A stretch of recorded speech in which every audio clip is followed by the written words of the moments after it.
குறைந்த விலை நிறைந்த தரம் தங்கள் தேவைகள் அனைத்தும் ஒரே இடத்தில் ஜெயச்சந்திரன் டெக்ஸ்டைல்ஸ்.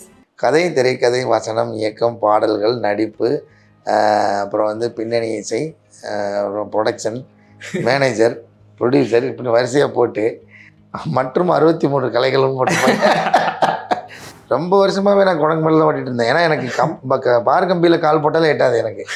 அதனால் குரங்கு படலே தான் போயிட்டு இருந்தேன். இன்னும் சொல்ல போனால் குரங்கு படலில் அரைப்படல் தான் போட்டுட்டு இருந்தேன் ரொம்ப நாள். நான் அப்போல்லாம் யோசிச்சிருக்கேன், ஒருவேளை கல்யாணம் ஆயிடுச்சுன்னா சைக்கிளில் வந்து பொண்டாட்டி வச்சு எல்லோரும் கூப்பிட்டு போகிறாங்கல்ல, எங்கேயா கள்ள தேடி தான் பாட்டின போல இருக்கு யோசிச்சிருக்கேன். அதில் நிறையா வாட்டி என்னென்னா கர்நாடகாரெலாம் மறக்க முடியாத அனுபவம்லாம் இருந்திருக்கு எனக்கு. மண்ணு கூட்டி வச்சு உட்காந்துருப்பான், அப்படியே கொஞ்சம் கொஞ்சமாக மண்ணு கரைச்சி கீழே வரும், மறைக்கும், பாதி ஸ்க்ரீன் மறைக்கும். திருப்பியும் வந்து மண்ணை கூட்டி வச்சு மறுபடியும் ஏறி உட்காருவான். அதில் வேறு காமெடி நிறையா இருக்குமா, சிரிச்சு அந்த மண்ணு சரிஞ்சிடும், திருப்பி கூட்டி வச்சு உட்காரும். அவர் ரிலீஸ் பண்ணுற படத்தில் நான் இருக்கேன்னு நினைக்கிறது ரொம்ப சந்தோஷமாக இருக்குது. ஏன்னா பெரிய பேனரில் இப்போ நமக்கு வந்து அதான் அன்றைக்கி நான் சொன்ன மாதிரி ஒரு 10 ரூபா தண்ணி பாட்டில் வாங்கினா கூட அதில் என்ன லேபிலிட்டின்னு பார்த்து தான் வாங்குவோம், பிராண்ட் என்னன்னு பார்த்து வாங்குவோம். ஸோ அப்படி உள்ளுக்குள்ளே கண்டென்ட் எவ்வளோ ஸ்ட்ராங்காக இருந்தாலும் அதை வந்து யார் வெளியிடுறாங்கிறது ஒன்று இருக்குது. ஆடியன்ஸுக்கு அது போய் சேரணும். எல்லாருக்குமே தெரியும் அவர் ரொம்ப பாசிட்டிவான பர்சன். அவர் கோவப்பட்டு கூட நான் பார்த்ததில்லை. எவ்வளோ நாள் ட்ராவல் பண்ணியிருக்கோம், ஒரு நாளும் அவர் சும்மா முகம் சொல்லிச்சோ கோவப்பட்டோம் பார்த்ததே கிடையாது. அப்புறம் அதையும் டைரக்டர் கூப்பிட்டு சொன்னார், ஆனால் இந்தியாவிலே நீங்கள் மட்டும் நடிக்கிற மாதிரி ஒரு ரோல் இருக்குது, என்ன முனிஷ்காந்தன் மாதிரி நடிக்கணும்.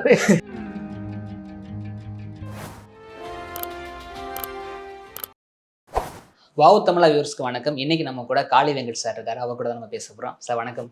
வணக்கம், எப்படி இருக்கீங்க? நல்லா இருக்கேன். எப்படி இருக்கீங்க? நல்லா இருக்கீங்க சார். ஒரு நல்ல நடிகர் அப்படின்னு இப்போ தமிழ் சினிமாவில் வந்து பயங்கரமாக பேசப்படக்கூடிய ஒரு நடிகர்னா உங்களை சொல்லலாம். ரொம்ப நன்றி. நம்ம சினிமாவில் வந்து ஃபஸ்ட்டு என்டர் ஆகிறோம், சின்ன ரோல் பண்ணுறோம், அதுக்கடுத்து ஒரு சின்ன கேரக்டர் ரோல் பண்ணுறோம், அதுக்கப்புறம் ஒரு நல்ல லீட் ரோலாகவே பண்ணுறோம், அதுக்கு நல்ல பேர் கிடைக்குது. இந்த க்ரோத் எல்லாம் பார்க்குறப்போ உங்களுக்கு பர்சனலாக ஒரு கொடுக்கக்கூடிய ஒரு விஷயம் என்ன சொல்லுவீங்க? பர்சனலாக மகிழ்ச்சியாக தான் இருக்கும். கண்டிப்பாக நம்ம எல்லாமே எதிர்பாராது எனக்கு, நான் அப்படி தான் சொல்லுவேன். நான் வந்து நினச்சதை அடைஞ்சிட்டேன் அப்படிலாம் இல்லை.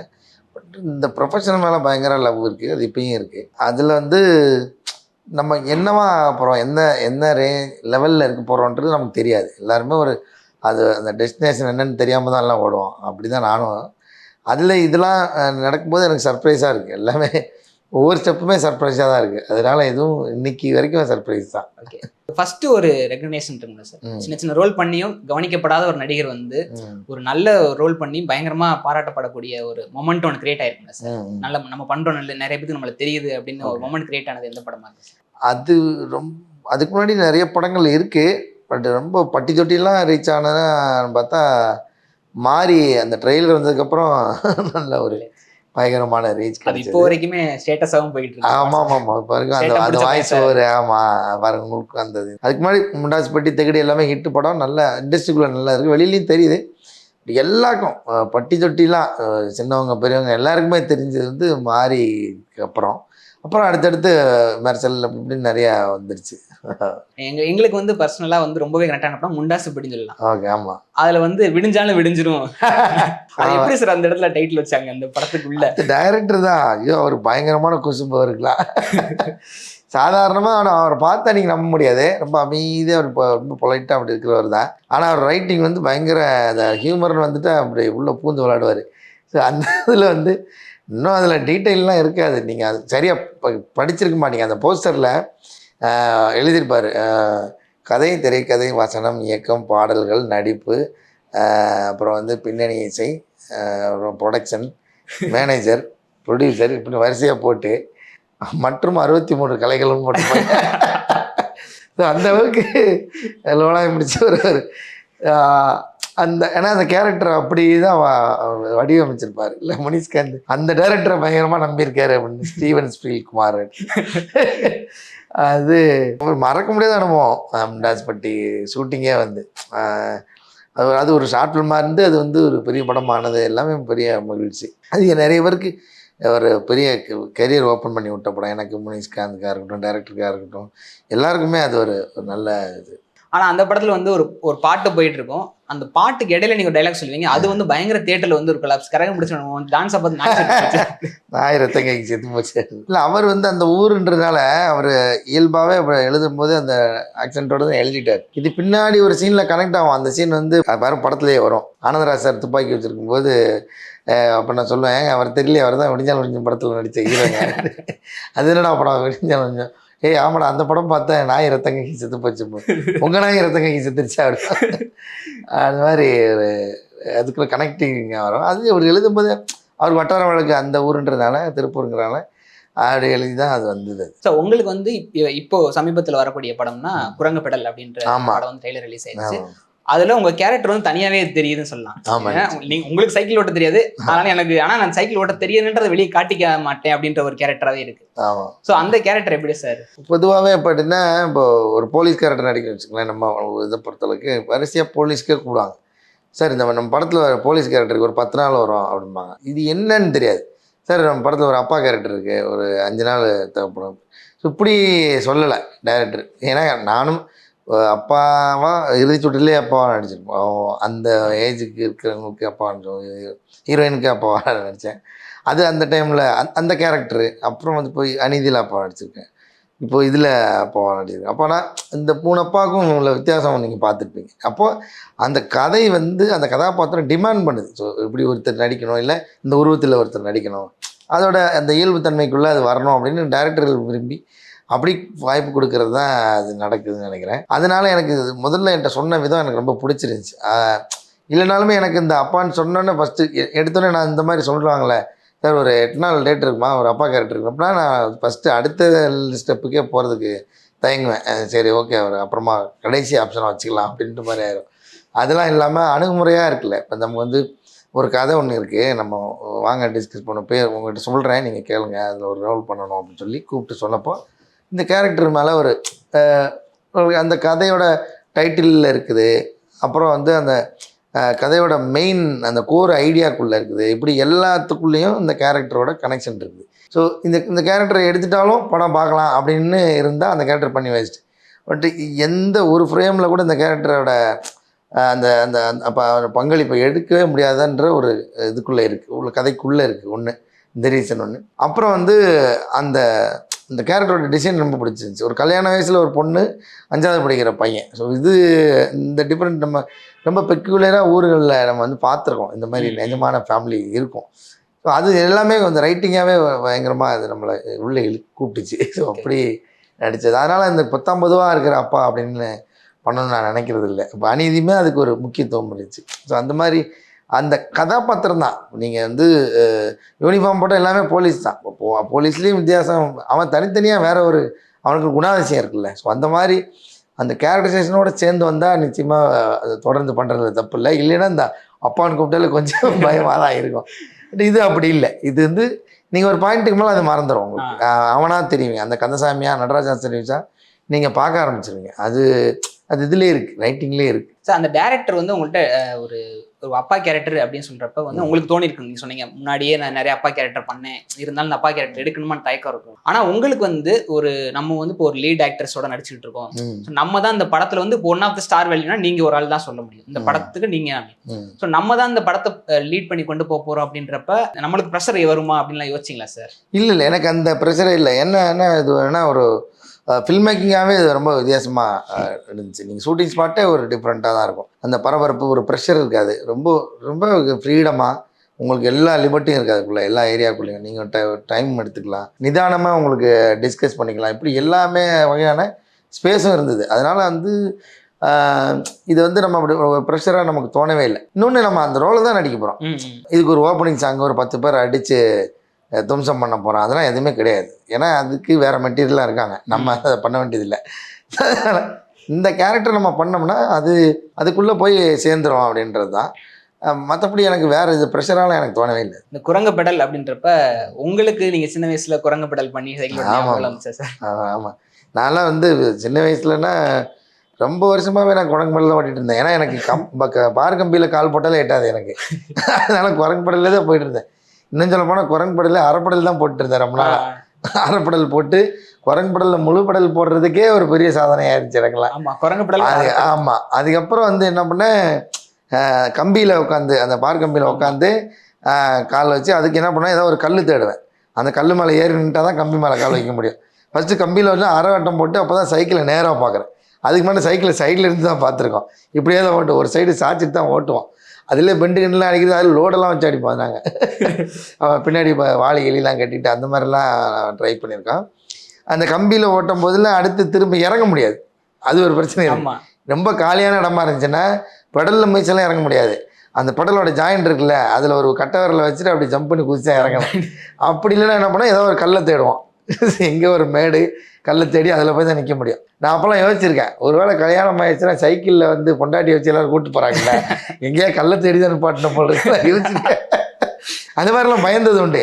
ஏன்னா நம்ம அது வளருவோம், அந்த பண்ணதெல்லாம் யோசனை இல்லை. அப்போ வந்து அப்படி தான் இன்னும் பாரு அவங்களாம் அவங்க பொண்டாட்டி வச்சு கூட்டிகிட்டு போகிறாங்க ஈஸியாக அப்படி காலை அழகாக அப்படி பிரேக் பிடிச்சி ஒரு ரோட்டில் காலை பண்ணுறாங்கள பார்த்தாலே போகாமல் இருக்கும். இவ்வளோ தூரம் எட்டுது இவனுங்களா அப்படிலாம் இல்லை. என்ன பண்ணுறது, எங்கேயாவது சைக்கிளில் போகும்போது கல் தேடணும் போல இருக்கு. அப்படிலாம் யோசிச்சிருக்கேன் ஓட்டும் போது. அதெல்லாம் சைக்கிள் ஓட்டி வீரத்தழும்பு இல்லாதவங்க இருக்கவே முடியாது இப்போ கிராமங்களில். அதனால் சைக்கிள் ஒருத்தன் ஓட்ட தெரிஞ்சிச்சுன்னா கண்டிப்பாக எங்கேயோ ஒரு இடத்துல அடிபட்டுருக்கு அவனுக்கு. இன்னும் பயங்கர அடிபட்டு வாழ்க்கையிலே மறக்க முடியாத தழும்புகள்லாம் இருக்கிறவங்களாம் இருக்காங்க. ஆமாம், எனக்கெல்லாம் முட்டிலெல்லாம் இன்னும் இருக்கு. இந்த படம் வந்து 80 காலகட்டத்தில் ஆமாம். நீங்க வந்து சின்ன பிள்ளையா இருந்த ஒரு சூழ்நிலை இருக்கும்.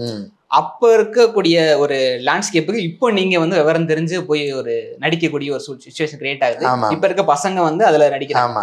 சோ உங்களுக்கு அந்த சுச்சுவேஷன்ல வந்து லேண்ட்ஸ்கேப் எல்லாம் பாக்குறப்ப வந்து நம்ம அந்த ஊர்ல இருக்கோம் அப்படின்ற ஃபீல் கொடுத்துருக்கா? ஆமா, எனக்கு ஆக்சுவலா தியேட்டர் அந்த ஃபீலை கொடுத்துச்சு. அந்த படத்துல ஒரு தியேட்டர் சீன் வரும் நம்ம குரங்குப்படல. அந்த தியேட்டரு வந்து அந்த ஃபீலை கொடுத்துச்சு. நான் சின்ன வயசில் போனப்போ கரகாட்டக்காரன் பார்க்கும்போது நான் ரொம்ப சின்ன பையன். அந்த கொட்டை வந்து பாட்டு போடுவாங்க. இப்போ படம் போட போகிறாங்க, நான் 5 நிமிஷத்தில் படம் போட்டுருவாங்க. நாங்கள் நடந்தே போவோம். இப்போ எங்கள் அம்மா எல்லாருமே கும்பலாக எங்கள் ஊரில் எப்படின்னா 20-30 பேர் சேர்ந்து தான் படத்துக்கு போவாங்க. இப்போ எப்படின்னா எங்கள் ஊரில் வந்து இந்த ஒரு பெண்கள் சங்கம் மாதிரி வச்சுக்குவாங்க. சினிமா போகிறதுக்குன்னு அவங்க ஒரு செட்டு இருப்பாங்க. அவங்கள நாளைக்கு சினிமாவுக்கு போமான்னு பேசி வச்சு எல்லோரும் பேசி வச்சு முதல் நாள் நைட்டு எல்லோரும் வீட்லேயும் அவங்கவுங்க கணவர்கிட்ட பர்மிஷனை வாங்கி மேட்னிஸில் தான் போவாங்க. காலையில் வேலையெல்லாம் முடிச்சுட்டு சீக்கிரமாக அவசரமாக களை எடுக்க போகிறவங்களாம் போயிட்டு வந்து 12 மணிக்கு ஒரு நடையை பிடிச்சாலும் உச்சி வெயிலில் விறு நடந்தே தான் போவோம். நடந்து ஒரு குறுக்கு பாதையெல்லாம் இருக்கும். அதில் பூந்து எங்கள் ஊரில் கீழே கொட்டாயின்னு ஒரு தேட்டர், கிழக்கு தேட்டர், கீழே தேட்டர்னு சொல்லுவாங்க. 2 தேட்டரு. அதில் கிழக்கு இருக்கிற தேட்டர் தான் வந்து டிக்கெட் கம்மி. அப்போ வந்து கரகாட்டக்காரன் ரிலீஸ் ஆகும்போது ₹2 ₹2000 இருந்துச்சு டிக்கெட். இப்போ எனக்குலாம் டிக்கெட் கிடையாது, தர டிக்கெட்டு. தர தான் மொத்தமே, அது டூரிங் தான். இந்த தரையில் தான் மணல் கூட்டி வச்சு உட்காரணும். அதில் நிறையா வாட்டி என்னென்னா கர்நாடகாரெலாம் மறக்க முடியாத அனுபவம்லாம் இருந்திருக்கு எனக்கு. மண் கூட்டி வச்சு உட்காந்துருப்பான், அப்படியே கொஞ்சம் கொஞ்சமாக மண் கரைச்சி கீழே வரும், மறைக்கும், பாதி ஸ்க்ரீன் மறைக்கும். திருப்பியும் வந்து மண்ணை கூட்டி வச்சு மறுபடியும் ஏறி உட்காருவான். அதில் வேறு காமெடி நிறையா இருக்குமா, சிரிச்சு அந்த மண் சரிஞ்சிடும், திருப்பி கூட்டி வச்சு உட்காரும். ஸோ அந்த மாதிரி மொமெண்ட்லாம் வந்து திரும்ப இந்த படத்தில் அந்த தேட்டர் சீன் நடிக்கும்போது அது ஃபீல் ஆச்சு உண்மையிலே.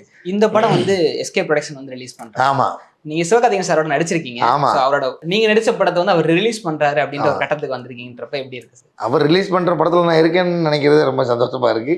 ஏன்னா பெரிய பேனர்ல இப்போ நமக்கு வந்து அதான் அன்றைக்கி நான் சொன்ன மாதிரி ஒரு ₹10 தண்ணி பாட்டில் வாங்கினா கூட அதில் என்ன லேபிலிட்டின்னு பார்த்து தான் வாங்குவோம், பிராண்ட் என்னன்னு பார்த்து வாங்குவோம். ஸோ அப்படி உள்ளுக்குள்ளே கண்டென்ட் எவ்வளோ ஸ்ட்ராங்காக இருந்தாலும் அதை வந்து யார் வெளியிடுறாங்கிறது ஒன்று இருக்குது. ஆடியன்ஸுக்கு அது போய் சேரணும்.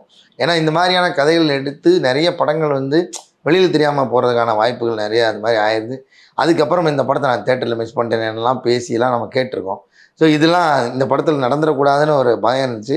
அந்த பயத்தை வந்து முன்னாடியே போய்க்கிட்டார். நான் கண்டிப்பாக இந்த படத்தை நான் ரிலீஸ் பண்ணுறேன்னு பேசிட்டார். அது வந்து பெரிய அங்கீகாரம் எங்களுக்கு. ஆக்சுவலாக நாங்கள் கிட்டத்தட்ட ஒரு சக்ஸஸான ஒரு இடத்துல தான் இருக்கிற மாதிரி எங்கள் டீமாக எனக்கு அப்படி தான் ஃபீல் ஆகுது. இன்னொன்று அவரோட சேர்ந்து அந்த டீமுக்குள்ளே இருக்கணும்னு நினைக்கும்போது ரொம்ப மகிழ்ச்சி. ஏன்னா எல்லாருக்குமே தெரியும் அவர் ரொம்ப பாசிட்டிவான பர்சன். அவர் கோவப்பட்டு கூட நான் பார்த்ததில்லை. எவ்வளோ நாள் ட்ராவல் பண்ணியிருக்கோம், ஒரு நாளும் அவர் சும்மா முகம் சொல்லிச்சோ கோவப்பட்டோம் பார்த்ததே கிடையாது. சில பேர் அவங்களுக்குள்ளே அவங்க டீமுக்குள்ளே கூட தனியாக கோவப்படுவாங்க, அது கூட நான் பார்த்ததில்லை அவர்கிட்ட. ஸோ அந்த மாதிரி ஒரு பாசிட்டிவான ஒரு மனிதர் அவர் வந்து இந்த படத்தை ரிலீஸ் பண்ணும்போது இது எல்லாமே ஒரு நல்லா கூடி வருதுன்னு எனக்கு ஒரு நம்பிக்கை இருந்துச்சு. கண்டிப்பாக இது ஆடியன்ஸுக்கும் அந்த மாதிரி போய் பிடிச்சி சேர்ந்துடும் நினைக்கிறேன். அவர் படத்தை பார்த்துட்டு உங்கள்கிட்ட பர்சனலாக பேசினார் கேரக்டர்? அது நான் தனியாக பேசிக்கலாம். நான் அந்த ஒரு ஏவி போட்டாங்க எனக்கு, அதில் பேசினா நான் இனிமேல் தான் பேச போகிறேன். அவருக்கு ரொம்ப பிடிச்சிருந்துச்சி. அவருக்கு தனியாக மென்ஷன் பண்ணி சொன்னார். இன்றைக்கி தான் பேசணும். ஏன்னா நான் ஒரு நிமித்தம் இல்லாமல் பேசுகிறதில்ல. நான் யாரையும் பெரும்பாலும் நான் ஃபோன் பண்ணியோ மெசேஜ் பண்ணியோ தொந்தரவு பண்ண மாட்டேன். ஒரு நிமித்தம் இருக்கணும், அதில் ஏதோ ஒரு காரணம் இருக்கணும், இல்லை ஒரு தேவை இருக்கணும் எனக்கு. அப்படின்னா தான் நம்ம கூப்பிட்டு பேசணும். ஜென்ரலாக பேசுகிறதுல எனக்கு அந்த மாதிரி ஒரு டச்சில் இருக்கேன்ற மாதிரி பேரில் அவங்கள டார்ச்சர் பண்ணுறது எனக்கு இன்ட்ரெஸ்ட் இல்லை. ஏன்னா எனக்கு அந்த மாதிரி நிறைய நிகழும் இல்லை. அதை யோசிச்சு தான் சும்மாவே அதுக்கு ஒரு காரணம் இல்லாமல் மெசேஜ் போட்டோ இல்லை கால் பண்ணி நான் தொந்தரவு பண்ண முடியும். ரொம்ப முக்கியமான விஷயம் இல்லை, படம் பார்த்துட்டா அந்த மாதிரி தான் மட்டும்தான் பேசுவேன். இது வந்து இன்றைக்கி வந்து நல்லா கொஞ்சம் ப்ரிப்பேர் ஆகி பேச போகிறேன். டப்பிங் ஆர்டிஸ்ட்டாக வந்து நீங்கள் மரகத நாணயம் படத்துல வந்து மாத்தி கொடுத்துருப்பீங்க. ஸோ அந்த மொமெண்ட் எப்படி சார் கிரியேட் ஆச்சு? மரகத நாணயம் அது வந்து முன்னாடியே முடிவானது. எழுதும்போது அவர் வந்து இந்த இந்த ரோலுக்கு அது வந்து ஹீரோயினுக்கு வந்து ஒரு மேல் வாய்ஸ் தான் கொடுக்க போகிறோம், மட்டும் யாருன்னு முடிவு பண்ணல. நான் அதில் வேற ஒரு ரோல் நடிக்கிறதா இருந்துச்சு. அப்புறம் அந்த டைமில் டேட் இஷ்யூ ஆனால் நடிக்க முடியல. அப்புறம் ஒரே ஒரு கேமியோ மாதிரி பண்ணியிருப்பேன். கேமியோ நம்ம தான் சொல்லிக்கணும். அதை முனிஷ்காந்தோட நிஜ ஆவியாக நான் அந்த படத்தில் வந்திருப்பேன். அப்புறம் அவரோட அப்புறம் அதையும் டைரக்டர் கூப்பிட்டு சொன்னார், ஆனால் இந்தியாவிலே நீங்கள் மட்டும் நடிக்கிற மாதிரி ஒரு ரோல் இருக்குது, என்ன முனிஷ்காந்தன் மாதிரி நடிக்கணும். ஏன்னா அவரை நான் இமிட்டேட் பண்ணி காட்டிட்டே இருப்பேன், அவர் மாதிரி நடக்குது, அவர் மாதிரி பேசுறது. ஸோ அப்படி இருக்கும்போது அதே மாதிரி அது மாதிரி எனக்கு அவர் டப்பிங் பேசியிருப்பார் அந்த படத்தில். முனிஷ்காந்த் டப்பிங் பேசியிருப்பார் எனக்கு அந்த சீனில். அதனால அந்த வாய்ஸ் பேசுறதுனால பெரிய ரோல் நடிக்க முடியல. இல்லை நல்லா முடிஞ்சதுக்கு அப்புறம் தான் வாய்ஸ் பேசுறது வந்துச்சு. வாய்ஸ் பேசப்போ ஒரு நாள் பட் டெஸ்ட்டுக்கு, ஆனால் நீங்கள் ஒரு வாட்டி வாங்க நம்ம டெஸ்ட் எடுத்து பார்ப்போம் அப்படின்னா கூப்பிட்டு அப்புறம் பேசலாம், என்ன ஸ்லாங் வைக்கலான்னு போய்ட்டு எல்லாம் பேசி பார்த்து கோயம்புத்தூர் ஸ்லாங்கா மதுரை ஸ்லாங்கா ட்ரை பண்ணி பார்த்தோம். அப்புறம் அவங்க நிக்கி கல்ராணி அவங்களோட பாடி லாங்குவேஜ் வந்து எப்படின்னா கொஞ்சம் சென்னையோட அந்த அந்த இதில் இருந்துச்சு, அந்த டோனில் இருந்துச்சு. ஸோ அதை ட்ரை பண்ணி பார்த்தோம். இது எல்லாத்தையும் ஒரு ஒரு சீன் மட்டும் எடுத்து வச்சுட்டு இவர் ராம்குமார் எல்லோரும் கூப்பிட்டு போட்டு காமிச்சார். இதாங்க சூட்டாக இருக்குது, சூட்டபுளாக இருக்குது, இந்த சென்னை ஸ்லாங் மாதிரியே அவர் பேசிட்டோம் அப்படின்னு சொல்லி அதுக்கப்புறம் பிடிச்சி அது பேசி அது மாதிரி பயங்கரமாக அப்படி வெடிக்கும்னு எனக்கு தெரியாது. ஜென்ரலாக பண்ணுது, ஆனால் அந்த வாய்ஸ் இப்படி போய் ரீச் ஆகும்னு தெரியாது. ரொம்ப வருஷமா சினிமா கேரியர் டிராவலில் வந்து நீங்கள் முனிஷ்காந்த் அவரோட டிராவல் வந்து கவுண்டமணி செந்தில் அப்படின்ற ஒரு காம்பினேஷன் இருக்குல்ல சார். ஸோ அந்த மாதிரி உங்களுக்குன்னு ஒரு 2 பேர் நீங்கள் இருந்தால் கவுண்டமணி செந்திலோட ஒரு ஃபீல் கொடுக்கும் அப்படின்ற மாதிரிலாம் பேசிக்கிட்டு இருந்தாங்க. நீங்கள் நினைச்சிருக்கீங்களா சார் நம்ம 2 பேரும் ஒரு ஃபுல்லாகவே ட்ராவல் பண்ணி கண்டினியூஸாக நம்ம 2 பேரும் காமெடிக்கு செட் பண்ணிடலாம்? ஏன்னா இப்போ வந்து காமெடியனுக்கு வந்து தமிழ் சினிமாவில் ரொம்பவே வேக்கண்ட் இருக்குது அப்படின்றது எனக்கு என்ன. இது இப்படி எல்லாரும் சொல்லும்போது அந்த கம்பேரிசமாக அவ்வளோ பெருசாக நம்ம இருக்கோமான்னு தெரியாது. ஆனால் அந்த அப்படி ஒப்பிடும்போது கொஞ்சம் உள்ளுக்குள்ளே சந்தோஷமாக இருக்கும், அப்படியே நடந்தால் நல்லாயிருக்கும். ஆனால் அதிகமாக காம்பினேஷன் நடித்தது அவர் கூட தான். அது நம்பர் ஆஃப் ஃபிலிம்ஸ் வந்து அவர் முனிஷ்காந்தோட தான் காம்பினேஷன் நடிச்சிருக்கேன். ஸோ அது இன்னும் தொடர் கரெக்டான அதுக்கான டைரக்டர்ஸ் அது மாதிரி கூப்பிட்டா ரொம்ப நல்லாயிருக்கும். இன்னொன்று இங்கே 2 பேருக்கு நாங்கள் சினிமாக்கள் நடிகராக இருக்க முன்னாடி நாங்கள் வந்து பழக்கன்றதால ரொம்ப நெருங்கிய நட்பு இருக்கிறனால எங்களுக்கு வந்து இது ஒரு இதுவாக தெரியாது. அவர் ஆக்டர் ஹேண்டில் பண்ணுறன்ற மாதிரி நமக்கு தெரியாது. ரொம்ப ஒரு ஃப்ளோவாக இருக்கும் நாங்கள் பண்ணிக்கிறது. ஸோ அது வந்து தொடர்ந்து அது மாதிரி நடந்தால் நல்லாயிருக்கும். அதாவது நம்ம சர்க்கிள்லாம் அப்படியே எழுதிக்கிட்டு இருக்காங்க, வரும்.